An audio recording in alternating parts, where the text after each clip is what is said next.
everyone, welcome to the drawing demo. Today we're going to do a demonstration on how to do a furniture plan. So basically furniture plan is space planning on top of your floor plan and adding furniture. So in this case, we will be space planning your base drawing. So the first thing you will do is you will create your title block. Remember we talked about that title block. Now I've created one here on a board, but you will create your own template title block, okay? Now, I've done it on a 11 by 17 sheet, just like yours. And I actually used a pretty thick little marker, like a permanent marker, to create a nice thick border, okay? And you will do that, and you could try pencil, but if you want to do your border in a permanent marker, it really makes a nice clean look. You could do the internal parts with pencil or a fine Sharpie. But if you want to do your border, that's a great, that helps really make it pop out. And we will look at this picture. Let's see. No, where are we? Not that one, but right here.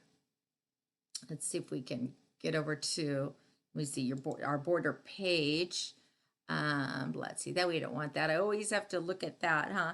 Let's see if that border page, there it is, the title block. We're going to try to get to that. I don't know why I'm not getting to that. Here it is.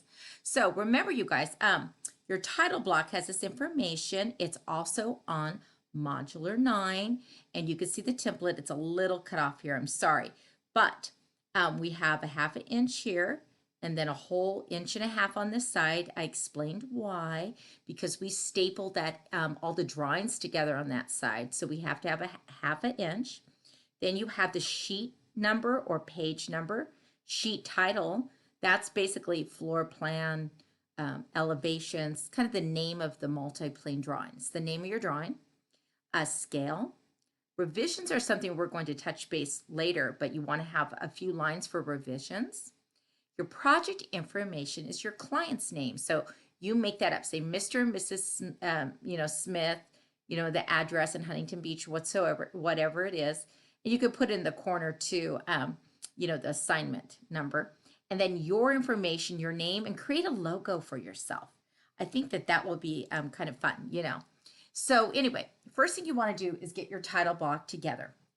Now, like I stated before, these drawings are going to require more information than normal. So once you get your title block done, we want to position the drawing to the left-hand side so that there is room on the right-hand side for information. We call these information things like legends. Legends help give the viewer a little indication and more information on what they're looking at. So we will be creating legends on the right of pretty much each one of the drawings from here on out. So we want to make sure we come to the left. Now we don't want to touch too close to your border, but I would at least leave 1 inch. 1 inch and a little bit, about 1 inch from the top and 1 inch from the side from your border line, not the edge of the paper. Okay. Now remember, I'm a stickler. You must always identify your drawing. I would like to see this in a 1/2 inch furniture plan. Beautiful architectural lettering in a 1/4 inch scale. 1/4 inch equals 1 foot 0. Some of you have been accidentally putting 1/8 inch scale because you're looking at your drawing. Remember, these are 1/4 inch scale drawings. So first things first, you will redraft your beautiful base floor plan right over here in kind of the left-hand corner. A little bit, about 1 inch from the top, 1 inch from the side, and that way it leaves a couple of inches on the bottom to put this nice title. You will set up all the rest of your plan drawings this way. You will do the reflective ceiling plan right here at the same location, the finished flooring plan in the same location. So if you'd like to get ahead, you can certainly draft your base floor plan right here in the corner 3 times. Do a beautiful title block, just make multiple title blocks, and on top of the vellum, do your base plan 3 times, just this information only. Then we will go and add things to each individual one. So here we are talking about the flooring or the furniture plan. So we have positioned this in the corner here, 1 inch from the, so I'd say like about a 1 inch, right? 1 inch and about 1 inch. Okay, just give yourself some space. So this leaves about 2.5 to 3 inches from the bottom to put our nice little, kind of covering that up, but our furniture plan little name. Okay, so now this area will be left. We have a north arrow. Now I want you to place the position of this drawing where the kitchen's on the top left, right over here, because that is the north arrow. This is the north wall. Okay, so if you position your drawing different, make sure you position your north arrow in the right location. Okay, now you can create your own north arrow, make it stylized. And as we talked about the title block, you have your half an inch around the whole 3 corners, an inch over here. You have an 1.5 inches for all the information. Your name and logo. I want you to do some cool logo that represents your design firm. Your client's information and the drawing number, a little revision, scale, sheet number, and page number. Okay, so let's get started. First of all, we need to really realize like what are the things that we're required to have in this drawing.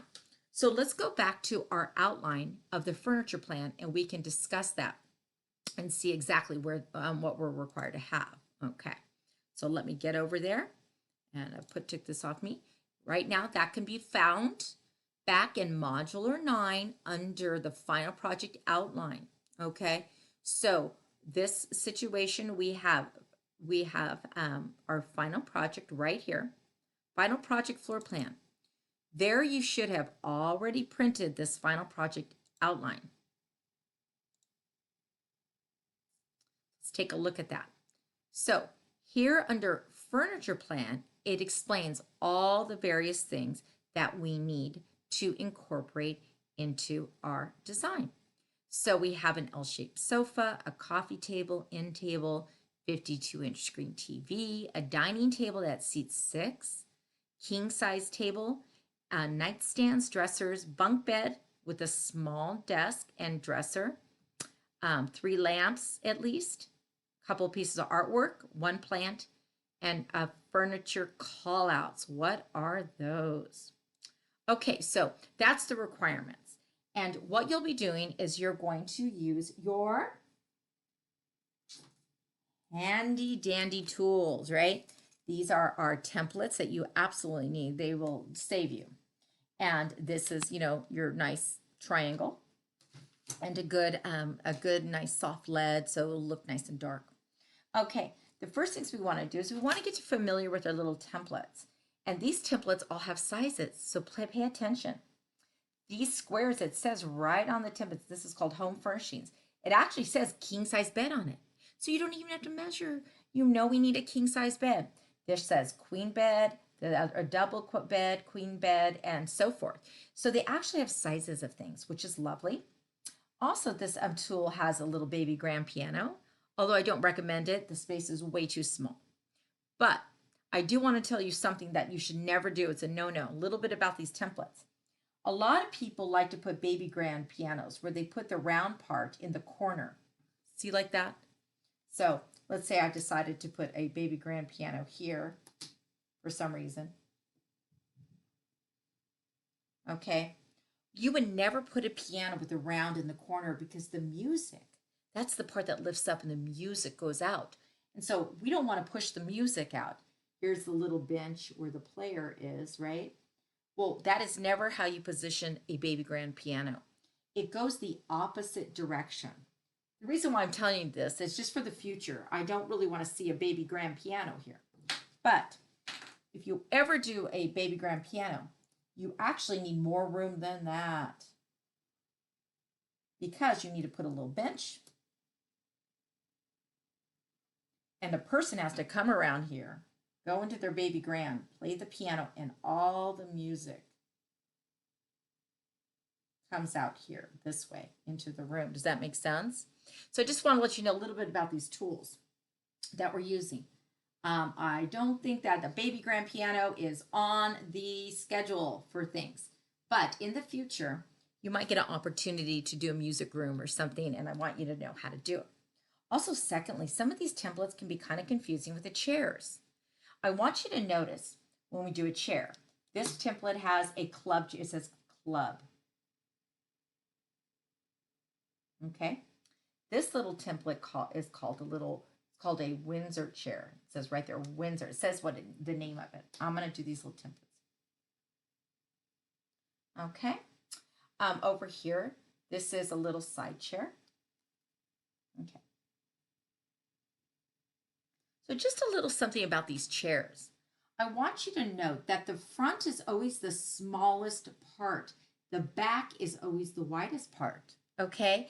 Don't flip it the other way. On these little chairs, the rounded end is the back, and this is the front, that flat side. That's a teeny little chair. It sticks under a table. Here, we've got the back. It's the bigger side. So that shows the back. And in order to give these templates some creativity, we often will actually add a line to make it look like a back of a chair, because the back of a chair has thickness. Even in this case, I would use the template and I would probably create another little, like a little backing, just to make it look more realistic. You see, so it's a little teeny chair. So make sure that you know that that's the front of the chair, that's the back of the chair. And pay attention on several of these templates because they can be deceiving. Here's another one. They call this a wing chair. It's very large. Okay. No, I want to do it the right scale so you guys can see what it looks like. It's a little tricky on this. This is very, so it's a little fatter in the back. And in a wing chair, I often will actually create like a little like, I'll take the template and create like a little arm. See, you just see how I created more of a little chair look? And it kind of gives it more depth and more interest. So with these templates, you might want to look at some YouTube videos and stuff, but it's great to actually create some depth and interest. Let's say I was doing a sofa, and here is a sectional sofa. I'm just going to show you a little sofa idea. I wish I could do this a little straighter. It's just so wobbly. So hang in there with me, guys. Sorry. I'll try to do this as straight as possible. Okay. There's our square sofa. Well, that's boring. We all know that sofas just don't look square. What do sofas have? They have cushions and they have arms. So with the same template, you can create that cushion and arm, but just by, now arm is usually about 6 inches and the back is about 6 inches. So you could actually use your template, kind of shift it, manipulate it around. See, that creates more of a sofa look. Also, sofas, I have cushions, so you might want to divide it in 3. Because this is a larger sofa. This is a 3-seater sofa. If it was a love seat, you can actually manipulate this template to make it shorter. You don't need to use the whole width of it. It has little measurements. So you could say, I'm going to make this a 2-seater, like a little love seat. You stop just short. You scooch over your template over like this. Now you've made a smaller square. Now you do the same thing, create arms and a back with the very same template. So I encourage you guys, because if we were in class, I would make you practice with these and do some cool stuff with the template. So I want you to practice. And look at this. I have created a sofa and a love seat just by using the square sofa size. Okay. Now, another little trick too, if you want to do a cool pillow to make it look more decor-like, you actually create, it looks like a little eyeball. It does this. Okay, see that? It's like a little eyeball. When I'm looking down, it looks kind of like a pillow. So if I put a little like eyeball here and one here, it looks like a couple of pillows are on my sofa.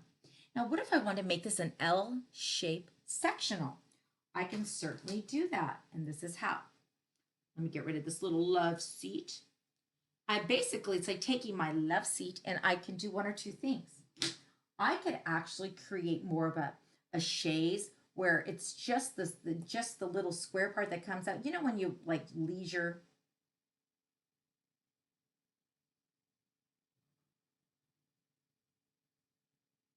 So I can instantly make it an L-shaped sofa with just a chaise where that's just the part that sticks out and just kind of erase that part. You see, that makes an L-shaped sofa. You can also take two sofas and put it together, and that creates, and I'll show you how that looks. We just erase this little guy. It's hard to do it with this. It's easier to do with a pencil, that's for sure. But if I did this and created another arm here, and sometimes I actually like to round my little arms because that looks more realistic too, right? Look at that. I've created another L-shaped sofa. I mean, it's really endless. You could do a little half circle here to create a more chaise-y looking vibe. Here's something right here, you know, here. You can just use your templates to kind of create a little chaise. I'll show you. Here's a half circle.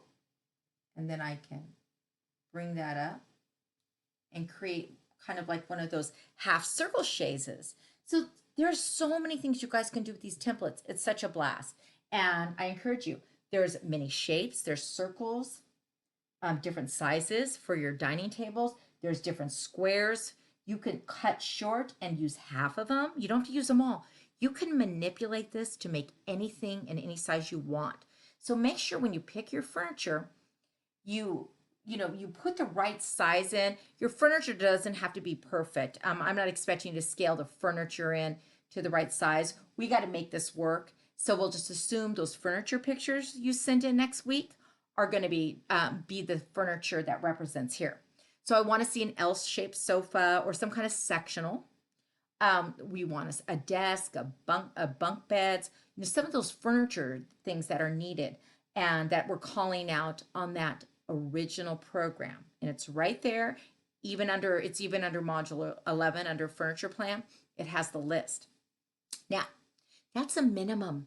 You guys can go bigger if you want. If you want to add more art and select more pieces because you're really into it, I love that. You want to add more lighting, that's great. So that's just the bare minimum that you are required to space plan in this space. So let's get rid of some of our sofas that's sitting there in the dining table or dining room. Okay, so number one key thing that we did learn is that we did learn that it's really important to have, enough space around things. And you're going to need a dining table that feeds 6 people. Remember, whatever table you use, whether it's a rectangle and you have little chairs, okay, however that works, okay, make sure that you have, when you flow into this room, that they can get around to that door. Very important, okay? You can do narrower tables that are longer, but whatever you do, don't bring your table too much into this major aisleway, right? We wouldn't want to see a table that was so big that when you walked in the door, it was right in front of you and you can trip on it. Okay, we don't want to see that. And you guys can be creative on your tables. Some people choose a nice round table, and you could do these little half circles that represent, chairs. Now remember, we want to get to this. This is the counter. We don't want anything too tight. Make sure you're not pinching in that area by the kitchen when you do your dining table. And it's important that you kind of center it. You're a little far here. Push it that way if it's not working out. So you really want to make sure that you get your dining table right in the zone. Okay, where's the dining area? Dining area is basically here. This is what we have to work with, okay? And that gives us, now it's okay to, as long as you have a little room in here, I understand it might infringe a little on this. This is a secondary door. It's not a major. We don't want to totally, block it. So you get your dining table here, which is awesome. You got 6 people. You got to make sure you've got at least, some nice aisles. We talked about those aisles, maybe 36 inches, 24 to 36, at least to get through. And make sure that everyone can get around. Okay, so you've got to do dining area that seats 6. Now, secondly, we have a sofa. We have a living room here. And what do we talk about in the lectures? Our fireplace. And what are fireplaces? They're focal points. So we got to make sure we put no furniture in the back. You wouldn't want to put a sofa here, right here, and have people look this way. Okay, no. That's a no. That's naughty. We don't do that. So, oopsie. So what we want to do is look at the architectural features in our walls. This is a wonderful, huge wall that's blank. That's a great wall to maybe utilize for a TV, entertainment unit, artwork, something very important because there's no windows on it, so it's not obstructive. Now we also have that fireplace. A lot of people put TVs above fireplaces. So that's your choice. But they do have to have a 52-inch TV. So you got to decide where you're going to put it. And an L-shaped sofa. So I just want to let you know that this is a sliding glass door. So you've got to be able to go in and out. But it's okay if you decide that you want to put your sofa, as long as you leave about, 18 to 24 inches here, you're going to be okay. People can just slide through. That's how it is at my house. My sofa's partially on top of my slider. There's just nothing I can do as long as I can get through there and kind of squeeze in. So it's okay to kind of cover some of that sliding glass window. You have options. You can bring your L-shaped sofa. You could put your TV here. You could put a TV here so people could see this and the fireplace. There's different ways you can do it. You can position the shades over here. So the number one key is you want to just get that sofa in and make sure that it does not totally cover the back slider. And you want to make sure that it's open. Some people might want to do a sofa here with a chaise, right here. And also, too, making sure that you're putting coffee tables places. You want to make sure that once you get some of your furniture in there, and so let's say I did an L-shaped sofa here. And I'm doing it freehand, but you will not do it freehand, right?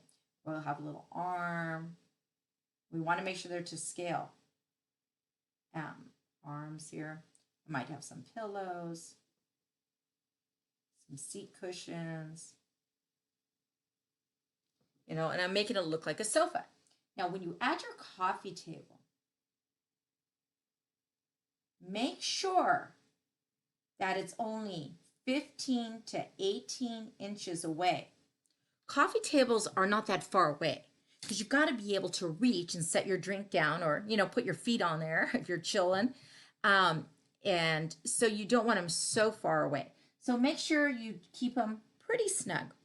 I kind of estimate it was 18 inches. I just take my pinky. I've actually scaled my pinky. My pinky at a 1/4 inch is about 18 inches. It's 1.5 of the little 1/4 inch. So I might just put my pinky in there and look at it fits perfectly. Sometimes I actually measure my pointy finger, and that's about 2 feet. So that helps me to guide and say, oh yeah, can I fit through this? I sure can. See, I take my finger, just a little cheat way so that you can kind of navigate and see if you can squeeze through things. We like our major aisleways to be 36 inches, but a human being from shoulder to shoulder is about 18 to 24. But, so we could squeeze through things. Like in a dining table at a restaurant, we can allow smaller aisles. But we'd like to get some nice distance. Now remember, it's all about flow, okay? So people can come in, sit here, and they don't have to go and, cross over. And so you want some nice flow and not obstruct. You wouldn't want a lot of furniture, like a big chair, right here in the aisleway, right? Like, of course not. So we have to be careful that we're not obstructing the major traffic flow. So getting your little things here, putting nightstands end tables are important. Now the symbol for a lamp is a circle with an X across it. See this circle, or it could be just a T? That stands for a standing lamp, like a lamp fixture, right? You got a nice lamp on a table. Gold chain. That's what that looks like when you're looking down. It's basically looking down in the little, cross thing that sets. That's why it looks like that. So that represents a light. But let's say this room doesn't, to me, needs more light. I could always do a standing lamp. So you could put just a circle here with that little cross, and that shows me that's a standing lamp. So, you don't necessarily need an end table because I've got to be able to get through here. Okay, so sometimes they might impede on your traffic.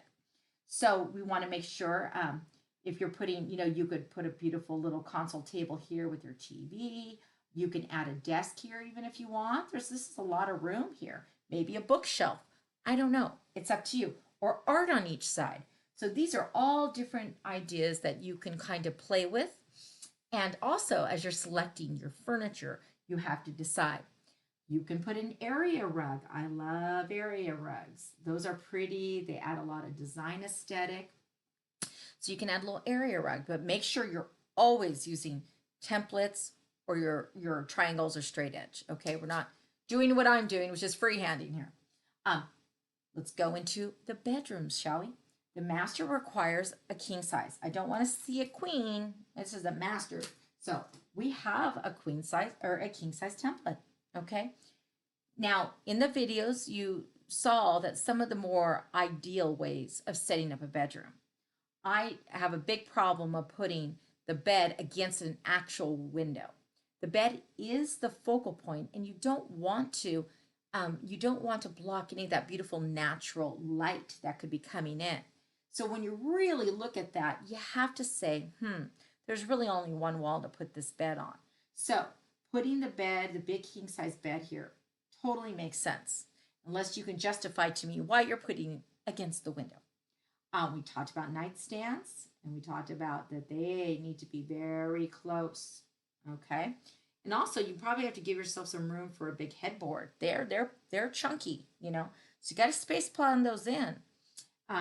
You could put a bench at the end. You could put a chair here with a little desk. Right here is a little bit of a wall. Maybe a dresser goes here. Okay. Or now dressers can also go under the window. That's a perfect place for them. So that, highlights, you could put a beautiful flower or a TV there, and then there's the window.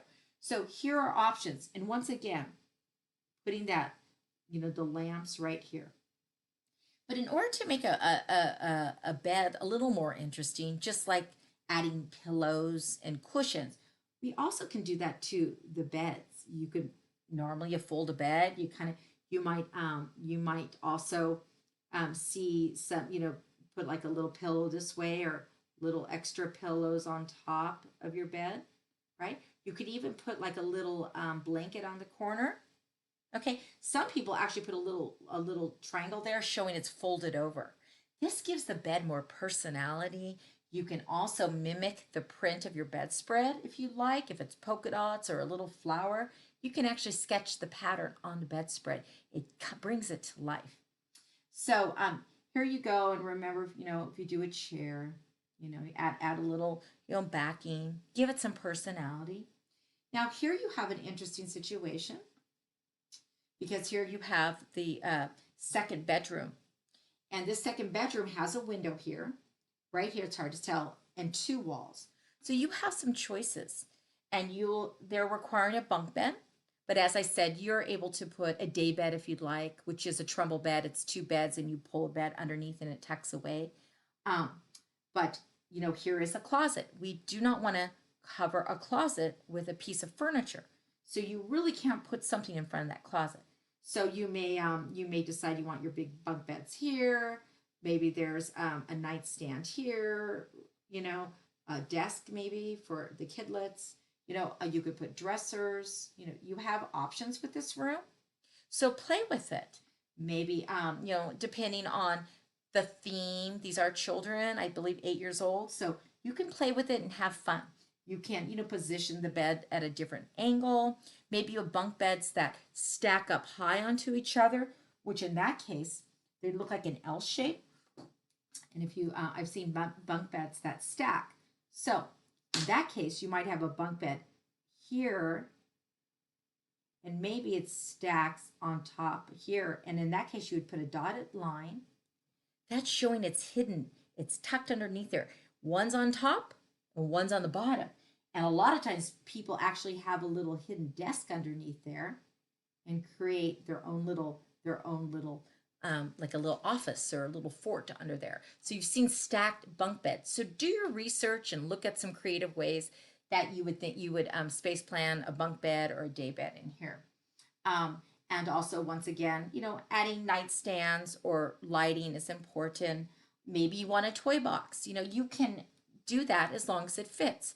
So you find out, what's going to work for you and what fits. So once we get this done, then we have to add our call outs. Some of you asked, what's a furniture call out? Well, that is a great question. Okay.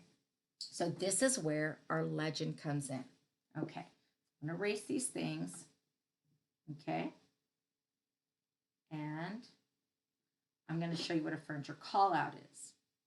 Every piece of item in here has to be real and it has to be purchased. So we itemize every single furniture and items. We call these things FF&E, furniture, fixtures, and equipment. Now, in my business and hospitality design restaurants, we have a ton of booths and restaurant or chairs and bar stools and table bases. And so we itemize a lot of things. Here, this is pretty simple, and we'll just keep it very simple. So what I'd like to see you do is just start somewhere. Start in the dining area. Okay. You will call out the table, and you're going to use your template. And what I prefer to for people to use is either, and you kind of have a choice, but either a square or a perfect little rectangle that's 1/4 inch and a little longer. So if you have like a nice little rectangle, we don't want it too big. Here's one here that's on your furniture template, and it's about 30 inches. So what's nice is when you take the square, okay, oops, square, you are going to call that, put right in there, F1, furniture 1. Next, you're going to take one of the dining tables, you put a little dot, and you put that same perfect square with your perfect F2. That's a call out. Now you'll go to this coffee table, F3. I don't want these too big because it can get kind of junky. You'll call out the sofa, F4. Okay? You will also call out the bed, F5, the dresser, F6, F7. Do you get the point? Every single unique piece of furniture, unique. It's not, it doesn't have multiple. You don't have to do F2 to all of these dining tables. We get it. There's like 6.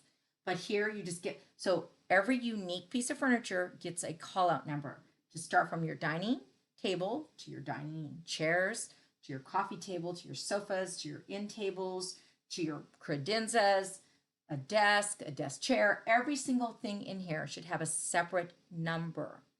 And in that, and dresser, every single one. They're not going to be.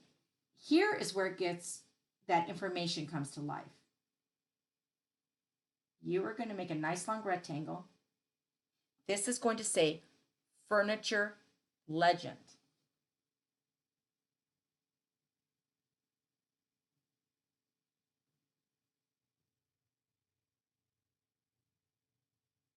Furniture legend.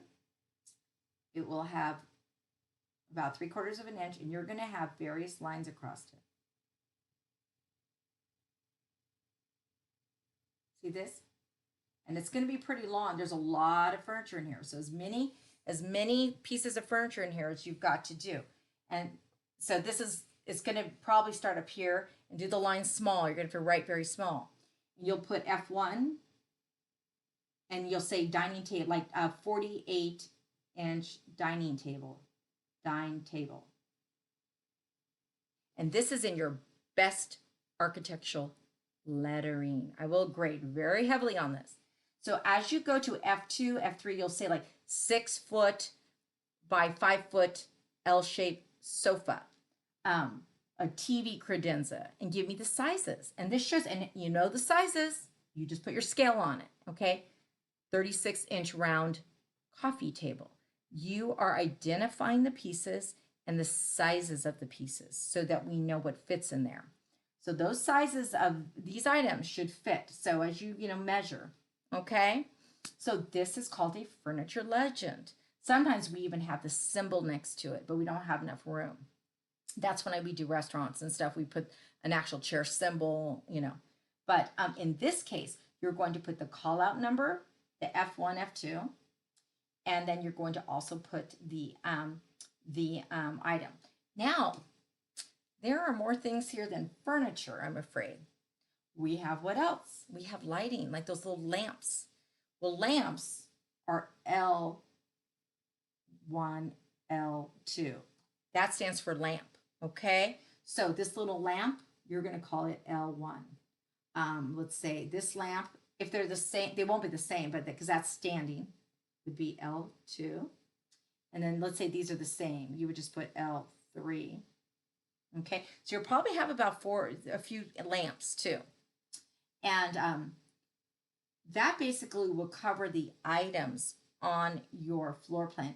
We're really going to get it. If you're going to do a rug though, you need to call that out. Any rugs or what we call accessories, those are A's, or A, C, 1. That stands for accessory. Okay, so that helps to identify a rug. And you'll say 4 foot by 6 foot rug. Okay, that call out number becomes its identity throughout the entire project. So they're super important. So when you get all done, you will have a beautiful space plan with various call outs and a nice legend. And I hope that that will help. And I can, answer questions for you, but I know you guys are going to do a great job. Also, when you have a coffee table, remember some of our little techniques. If it's glass, go ahead and put a couple streaks, suddenly it turns into glass. If it's wood, add a little wood grain. Just practice a little wood grain and try to make it look like wood. And then it looks like wood. So you can actually do that to the dining table. It says this is a glass table. And suddenly, voila, it comes to life. So remember, go off your list, but you're not limited or totally limited just to that list. Now, I may have forgotten one thing, artwork. Artwork's important, and you're required to have 2 pieces. So how do you put artwork on here? Just kind of like a TV, you have some thickness, and that's called, that TV is E1.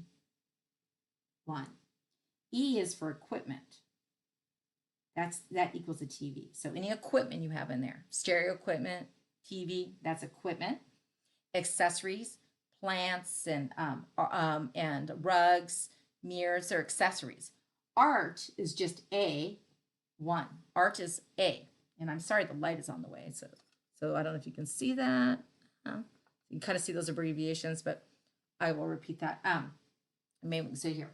So A1, that equals art. L, this is light. Okay. AC is accessory. Like a rug. And E is electronics or anything that's like equipment or electronics, and that will be like the TV. Okay. F, of course, equals furniture. Furniture, okay? F is furniture. So F is furniture, A is art, L is lighting, E is equipment or electronics, and AC is an accessory. So it's up to you. Now, how do you put artwork? Let's say I have a piece of art right here. I just put a little rectangle like that. Okay, I could put a little heart, and I would call it A1, just like that. You kind of put it on the wall. And you do it to the right size that it is. And let's say you have a piece of art here right in the hallway. That'd be a pretty piece of art, right? A2. So when you go select it, you're going to call it A2, and I'm going to know, oh, that arc goes there. Oh, that'd be pretty. I can tell, you know. So on this legend is all of these little call outs, which are just identification markers. Nice, clean rectangle. You'll use a lot of architectural lettering here. And just try to, you could pull it off the drawing if you need to, so it doesn't get too junky. So if you just need to pull it off and you have the room, pull it off, and kind of this is called a leader line. Put a little dot there. Don't always do a little leader line, like it's like a little perfect dot and a line. And then you can put your rectangle, F1. But always do like a little dot there, or if you want to, a perfect little thin arrow. But I prefer a little dot. We do that a lot in AutoCAD, so I'm used to that. But it's called a leader line. And once it hits that dot, it's like, yeah, this is the item that we are talking about. So you put the little dots. So you've got dining, you've got your living room, you've got the master and the kids' room, and it's going to be great. And then after this, we'll take this plan, and based on this plan, we'll do our electrical reflective ceiling plan, because you need to know where the furniture is in order to make sure that you accommodate for all of the electrical and the cool lighting fixtures you're going to use. So once again, this is in 1/4 inch scale. Push it to the far left. Leave plenty of room for a legend. Like I said, it might be a little bit longer, so count how many items you have before you start creating the lines, okay? And you're going to maybe 1/8 inch lettering, really small, and you're going to be able to use, you might have to do 2 rows, it depends, but give it just a brief description, kind of a general dimension and what it is. 6-foot L-shaped sofa, 48 inch square SQ. You can use those abbreviations you guys did. Table, coffee table. So I hope that this helps you out, that you're able to fully do this. This will be no problem. I'm sure it'll be beautiful. And I hope you find fun in it. So make sure that you have selected all your furniture, and so you have an idea. I don't want to see your furniture pictures be a square table and then you space plan and put it in a round table. I will call you out on that. So that's why the pictures of your furniture is due. I will compare your pictures to your space plan to make sure that they go together.